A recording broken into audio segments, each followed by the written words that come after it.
Hey guys, I'm Tanner from Gamenetics, and today I'm going to be showing you how to customize your PS5 controller. For parts, we're going to be using our Gamenetics Valorant themed DIY kit, but any other parts will work.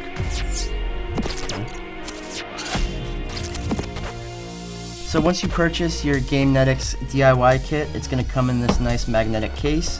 And then inside the case is your hard case right here, and then inside the hard case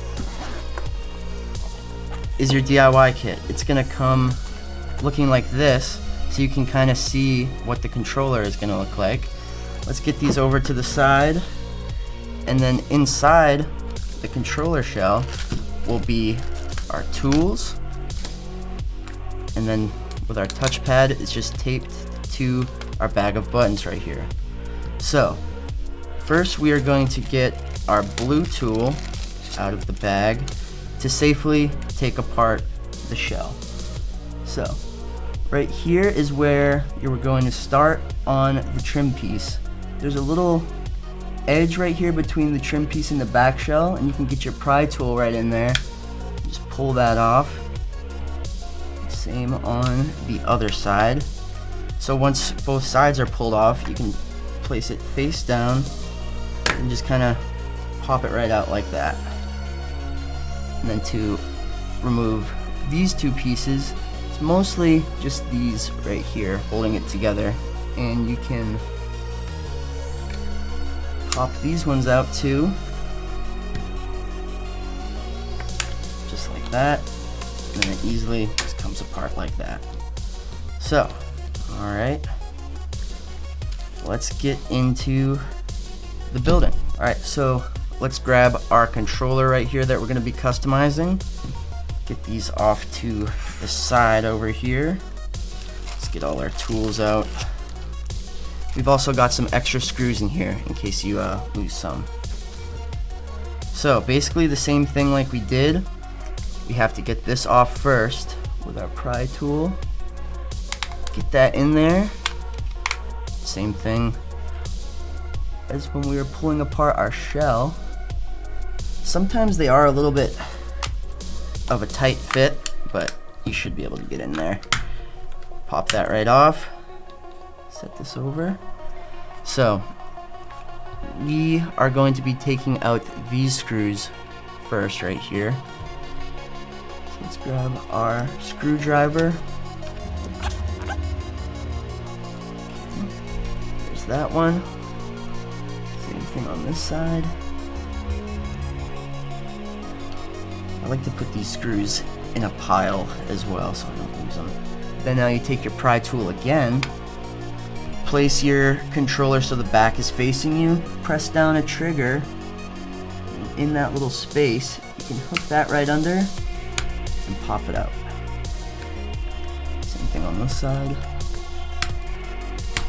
There we go.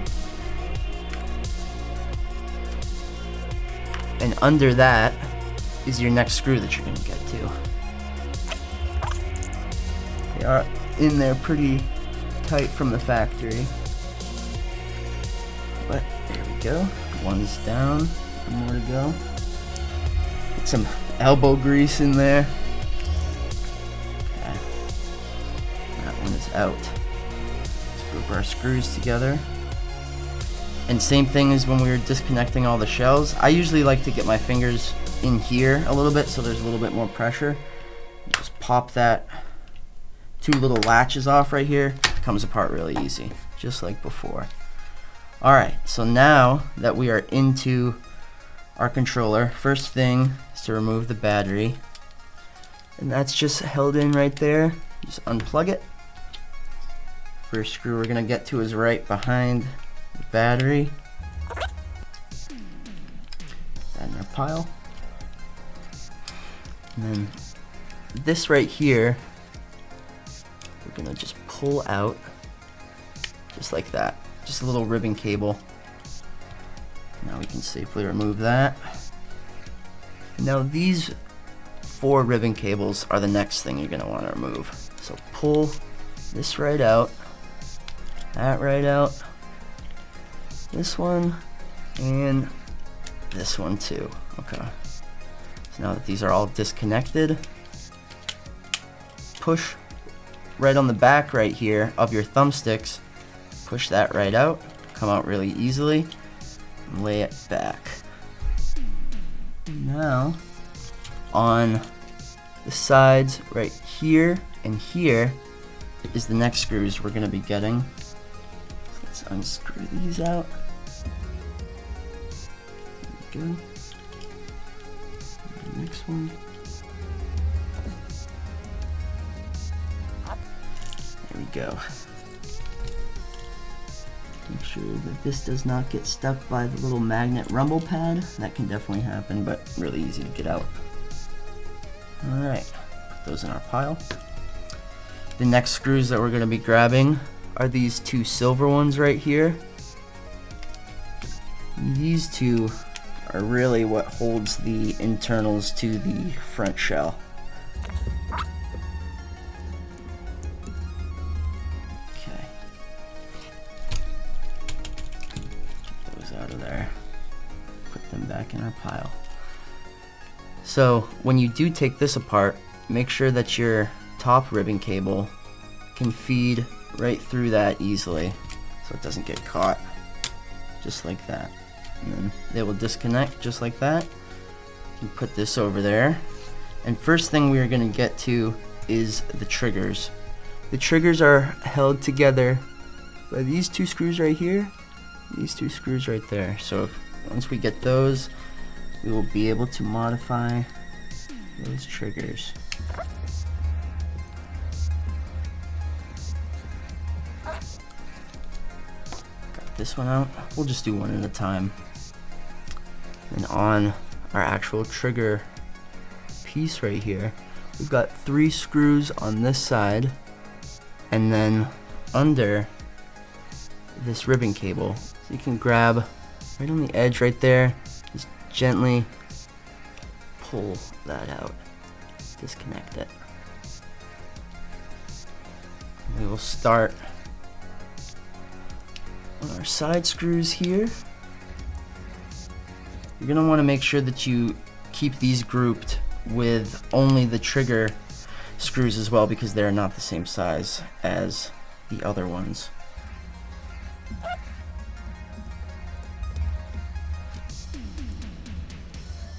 Now flip it right over for the last one. There we go. So to replace the trigger, we'll take this piece off and also this piece. We will leave all this stuff in there. So let's open up our button kit. Grab an L2. So for the trigger module, you're gonna have to pull this little metal rod out, and sometimes it is hard to get a grip on it with your fingers. So we have these pry tools. Just any sort of like pry tool will work, just as long as you can get a good grab on that and simply pull it out. And then you'll see the trigger just kind of comes out. And then placing the trigger is also very important. So we have kind of a hook right here, and then on the piece you can kind of see right here where it looks like it will accept a hook. So take your hook, hook it, make sure that metal piece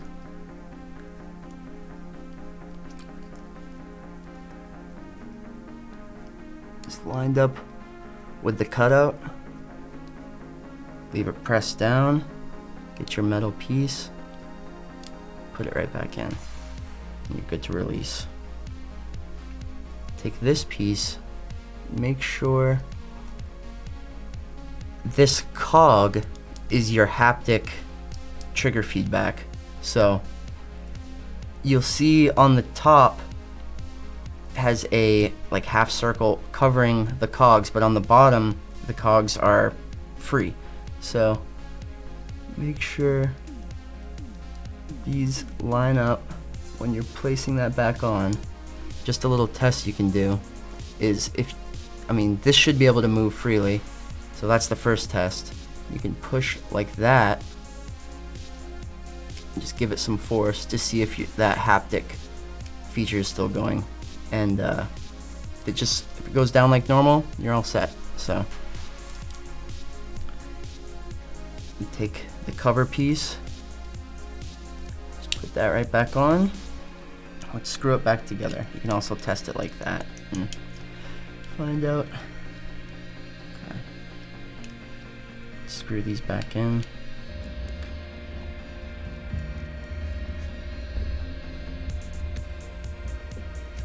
After this last screw, don't forget to connect this ribbon cable again, because without it, your trigger will not work.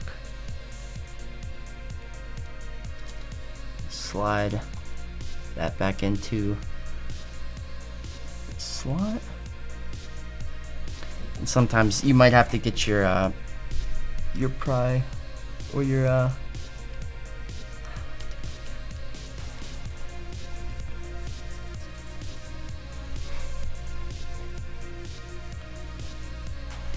ease that into it.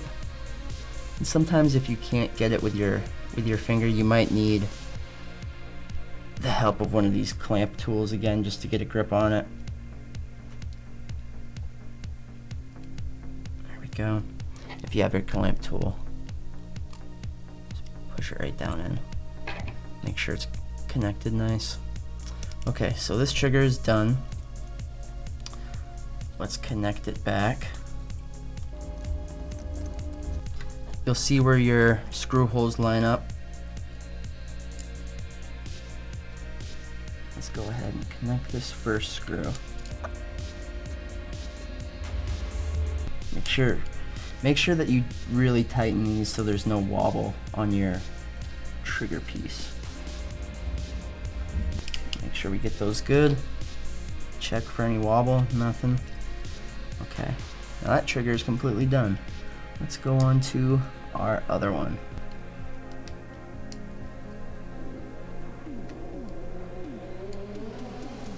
There we go.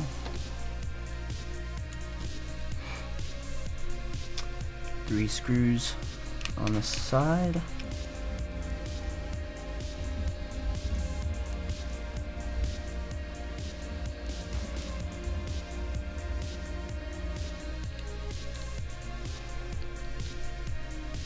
Disconnect this ribbon cable.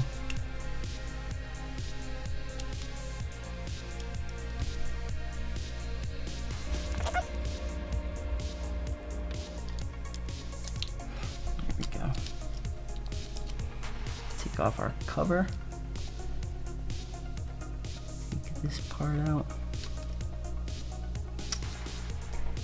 Grab our clamps. Remove this piece. Grab our other trigger from our bag, and we'll remember to hook and get this metal bit into its slot, just like that. Reposition our cog so it's straight up, the half circle is facing up. Get our metal piece back in, our cover. Slide that down on, and our cover. Test that trigger, feels nice, and close it back up.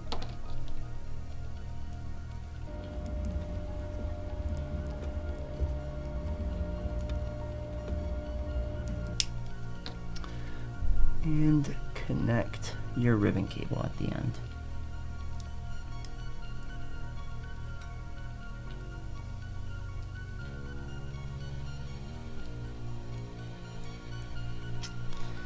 There we go.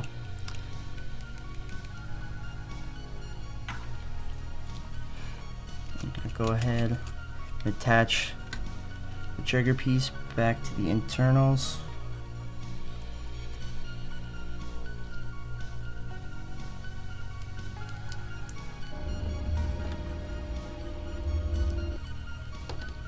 So I purposely left this one a little bit loose so you can see the wobble, especially on the bottom. So just double check make sure that all your screws are nice and tight, especially on the trigger. Cool. Yeah, now that is not going anywhere. This is just the plastic flexing now. Alright, let's put that up there. Now we are back to our original controller's shell. I'm going to take out our touchpad, take these off, these button covers. You can just empty these all out because we're not even going to need these buttons anymore. We can set these off to the side.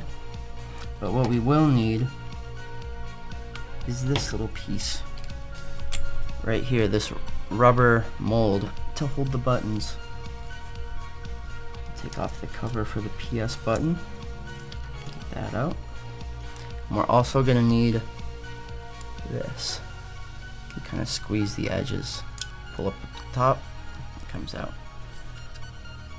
And also your mic right here, feed that right through the bottom, comes out pretty easy.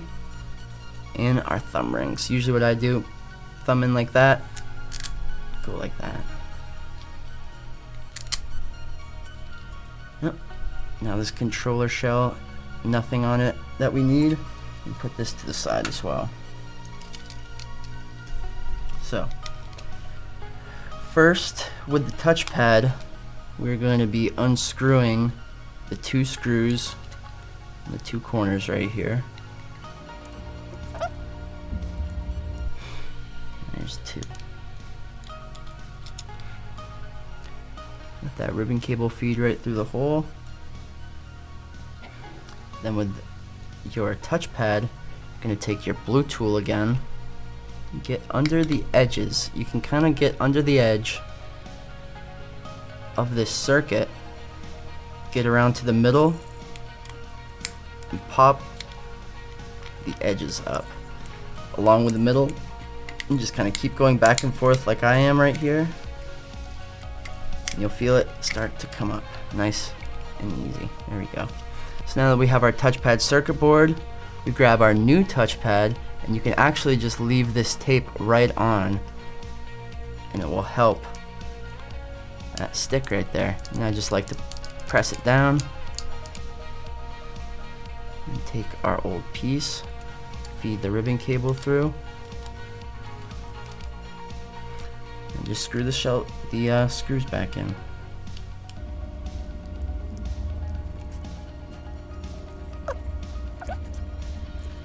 Alright, so our touchpad is finished. So let's grab our new shell and our button kit. Let's empty that out. Make sure you get all the buttons out of there and set those to the side. So with our D-pad, you'll see this extra lip on the end that goes right there. And just like the D-pad, all the buttons have their own unique little extra lips right here that will help you fit them into the correct slot. So we're going to take this rubber piece that we took out of our original controller, fit that into the new one, press it down, grab our button, and we will find where it fits. Not that one. Not that one, obviously it's the last one. There we go.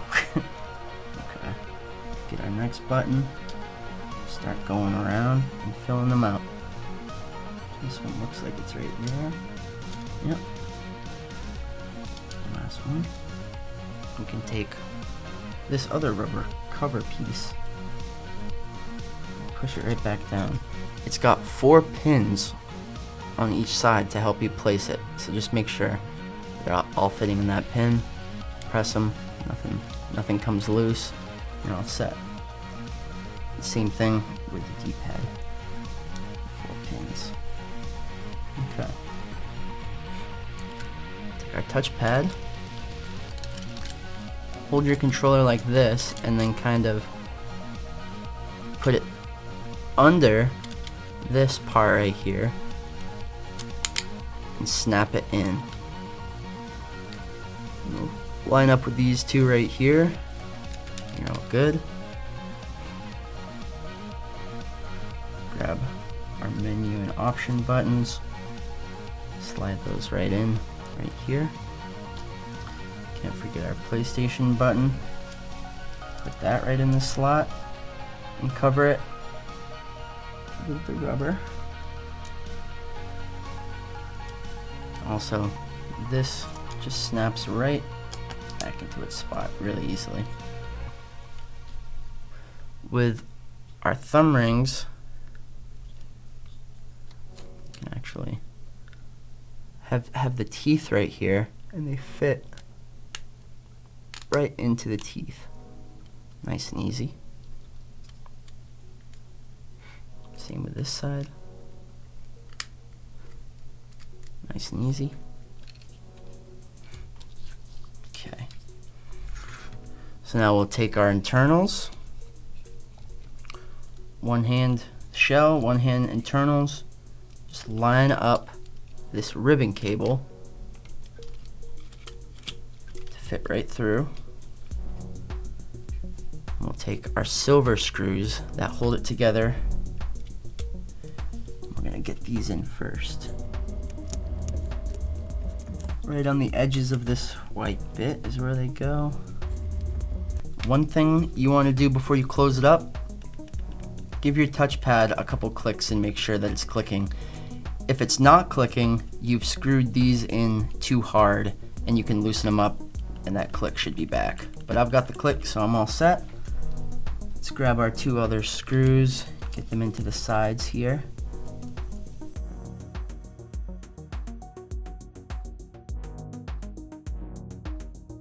Let's really get those nice on there.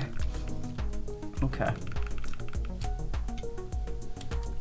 Open up these ribbon cables to make room for this to close back in. Just close it right like that. Make sure this ribbon cable doesn't get pinched behind it, but it's all good. Connect the top. Connect the right trigger. And the left trigger. One thing you will not want to forget is your mic.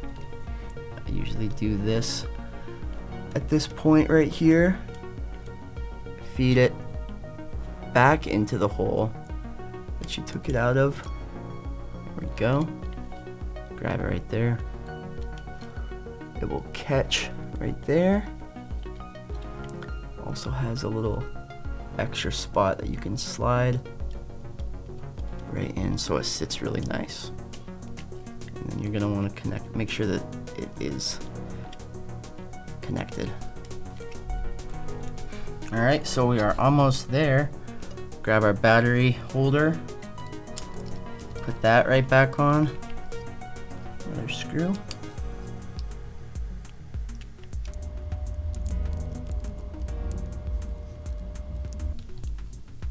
Okay. Take our battery, feed it right back into the plug. There we go. Our other mic. Right into the slot. Feed the extra bit. It's nice. Okay.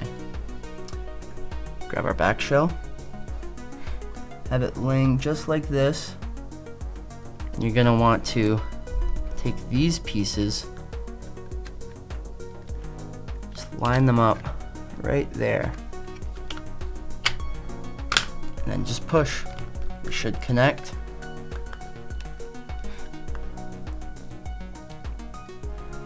We will go to connect our screws back in.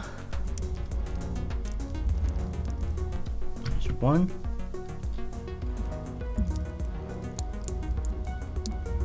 There's two. Now the top ones.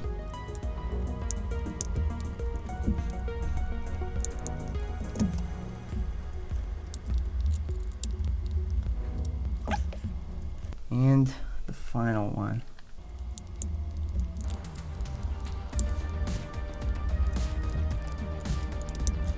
Okay. Take our final buttons. Just pop right on. You line up these right there. Pops right in. Now, for the final part, trim piece, you see these two little empty areas under the touchpad. These two just fit right in there. Just push it down. And finally, make sure that is connected. And there you go. A Valorant DIY controller.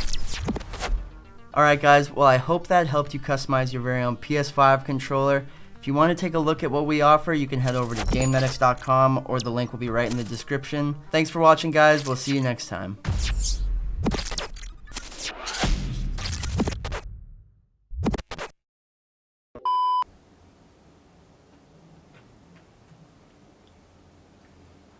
Hey guys, I'm Tanner from Gamenetics, and today I'm going to be showing you how to customize a PS5 controller. For parts we're going to be using our Gamenetics themed... Gamenetics Valorant theme. We have our hard shell. Hard shell. Alright guys, well I hope that helped you customize your very own PS5 controller.